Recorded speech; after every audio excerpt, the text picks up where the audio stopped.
Caríssimos irmãos e irmãs, estamos aqui mais uma vez para dar continuidade à nossa catequese, dessa vez sobre a Eucaristia. No último vídeo nós vimos um pouquinho sobre o significado e a instituição da Eucaristia que nosso Senhor Jesus Cristo realizou. Peço que antes de eu continuar o vídeo, que você compartilhe o nosso vídeo, se inscreva no nosso canal e dê aí também o seu like. Ficaremos eternamente gratos por nos ajudar neste trabalho de catequese e também de evangelização. Hoje quero prender-me na celebração do sacramento da Eucaristia. A missa, no decorrer dos séculos, como já disse, ela passa por diversas transformações, mas não perde a sua essência.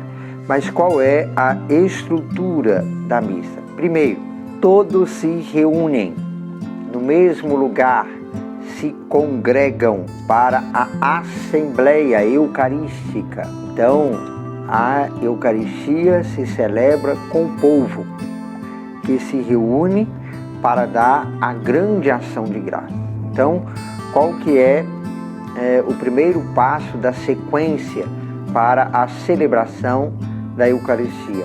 A reunião dos fiéis, a congregação, a assembleia, que torna-se corpo místico de nosso Senhor Jesus Cristo, não é? Que agem em representação de corpo de Cristo, tendo Cristo como a cabeça deste corpo. Depois vem os ritos iniciais, no qual nos preparamos para celebrarmos com mais dignidade ou menos indignos o mistério eucarístico. E aí nós fazemos então o nosso ato penitencial, reconhecendo que somos pecadores e pedimos perdão a Deus por essa nossa condição de pecadores e clamamos a sua misericórdia. Louvamos com um hino de louvor, assim como os anjos louvaram quando Jesus nasceu, assim também nós glorificamos a Deus por nos ter dado Jesus Cristo, seu Filho, como nosso Senhor e Salvador. E aí nós concluímos a primeira parte com uma oração que nós chamamos de oração da coleta. Não é coleta de oferta, mas a coleta das preces, das intenções. Então, quando o padre diz aquele primeiro oremos, aquela oração é chamada de oração da coleta, ele colhe todas as intenções trazidas no coração dos fiéis que se congregam, que se reúnem em assembleia para celebrar a Eucaristia, oferecer o sacrifício e apresenta a Deus. Em seguida vem a liturgia da palavra, que normalmente, sobretudo nos domingos e solenidades e festas, se faz duas. Normalmente é uma do Antigo Testamento e uma do Novo Testamento. Ou seja, para celebrar a Eucaristia é preciso também se alimentar da palavra de Deus. Antes de se alimentar da Eucaristia, se alimenta da palavra de Deus. E aí aqui nós lembramos lá o episódio dos discípulos de Emaús, que Jesus falou sobre os profetas, partilhou sobre as profecias, ou seja, falou sobre as Sagradas Escrituras e depois partiu o pão com os discípulos. É mais ou menos esta a lógica que a igreja segue ao celebrar a liturgia da palavra dentro da celebração da Eucaristia. Então nós nos alimentamos primeiramente na mesa da palavra, com toda a dignidade. Depois das duas leituras, normalmente tem um salmo de resposta, não é? Normalmente tem uma ligação com as leituras e o Santo Evangelho, que é o próprio Cristo que nos fala.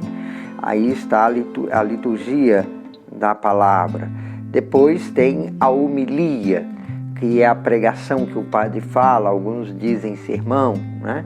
A palavra homilia significa conversa de pais e filhos, aonde o padre exorta a comunidade, reflete com a comunidade sobre a palavra de Deus, adverte dos perigos do mundo, não é? Então é um momento de uma conversa do padre, não é? Uma conversa paternal fundamentado nas leituras para com os fiéis, as ovelhas a ele confiada. E aí terminamos a parte da liturgia da palavra com a recitação do creio e também com as preces comunitárias. Depois nós vamos entrar no que nós chamamos de liturgia eucarística, que começa com a apresentação das ofertas. Que ofertas? O pão e o vinho. E ali é interessante a oração que o padre faz quando oferece o pão e o vinho, né?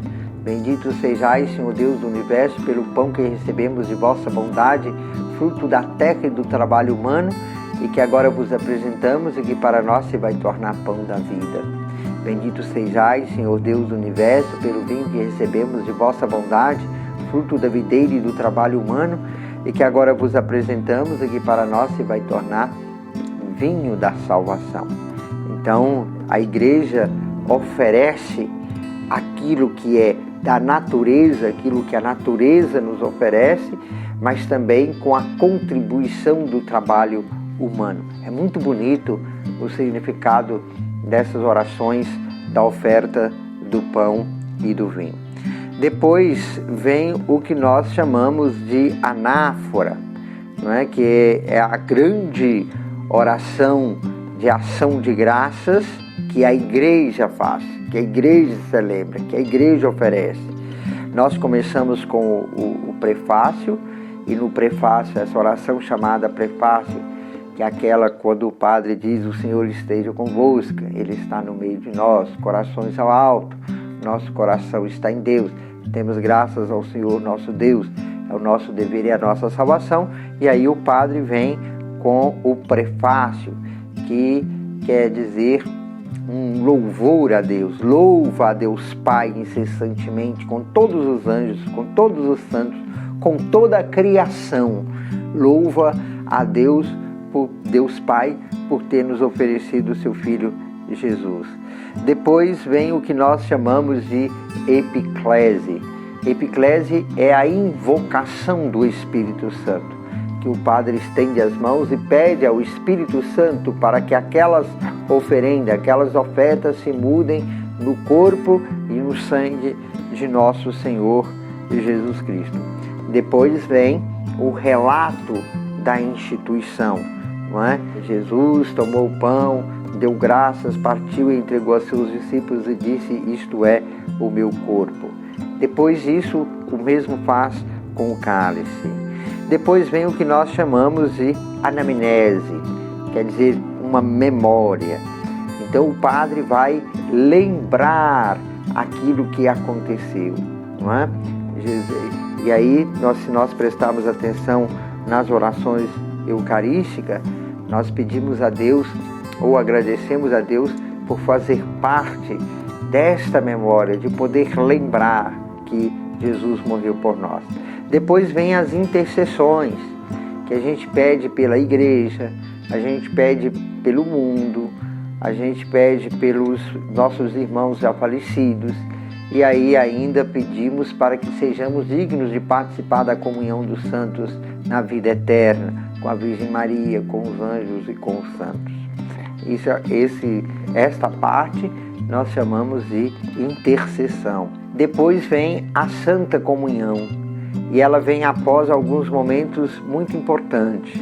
Ela vem após a oração do Pai Nosso, o qual nos congrega todos como filhos de um mesmo Pai, pela fração do pão. O padre parte o pão e ele até coloca uma partículazinha daquele pão junto com o cálice, dizendo: esta união do corpo e o sangue de Cristo que vamos receber nos sirva para a vida eterna.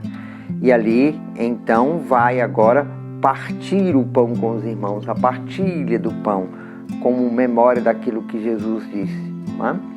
Agora, é lógico que quando nós partimos o pão e partilhamos o pão com os nossos irmãos, nós devemos partilhar também com os famintos, com os necessitados, com aqueles que precisam, para que aquela partilha do pão da Eucaristia também tem um significado na partilha do pão da vida, do cotidiano da nossa existência.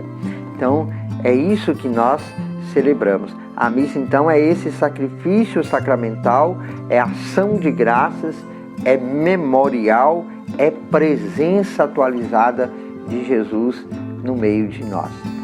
Então, a Eucaristia, como já disse no vídeo anterior, ela é a fonte e o cume de toda a ação da igreja. Tudo na igreja deve partir da Eucaristia. E tudo vai terminar na Eucaristia quando nós sentarmos à mesa para o grande banquete celestial com o Cordeiro que tira o pecado do mundo, nosso Senhor Jesus Cristo, lá nos céus. Então, depois vem a bênção final. Não é? O padre dá a bênção final, faz a oração conclusiva, o oremos. Se no primeiro oremos o padre colheu as orações, nesse segundo oremos, que vai terminando a oração eucarística, ele agora agradece por termos participado deste momento de ação de graças, da Santa Missa. E depois vem a bênção e a missão. Tem muita gente que não entende. Aquela despedida que o padre ou o diácono, quando faz no final da missa, é nos enviando para a missão. Ide em paz e que o Senhor vos acompanhe. A alegria do Senhor seja a vossa força. Vão em paz, que o Senhor vos acompanhe. Significando que a Eucaristia nos compromete na nossa missão. Não é? Então a missa, a celebração da Eucaristia, sempre termina com um envio. Somos enviados a testemunhar Jesus Cristo. Somos enviados a cuidar dos nossos irmãos e irmãs. Somos enviados a partilhar um pouco da nossa vida com os nossos irmãos. Espero que tenha esclarecido bastante sobre a celebração da Eucaristia e o significado da Eucaristia em nossa vida. Nada na igreja se faz sem a Eucaristia. É tudo por ela, com ela e para ela. E se tiverem alguma dúvida, sempre quiserem deixar algum comentário, alguma pergunta, dentro do possível, nós poderemos também estar respondendo. Que Deus vos abençoe, vos guarde e vos proteja. E até o próximo vídeo, se Deus quiser.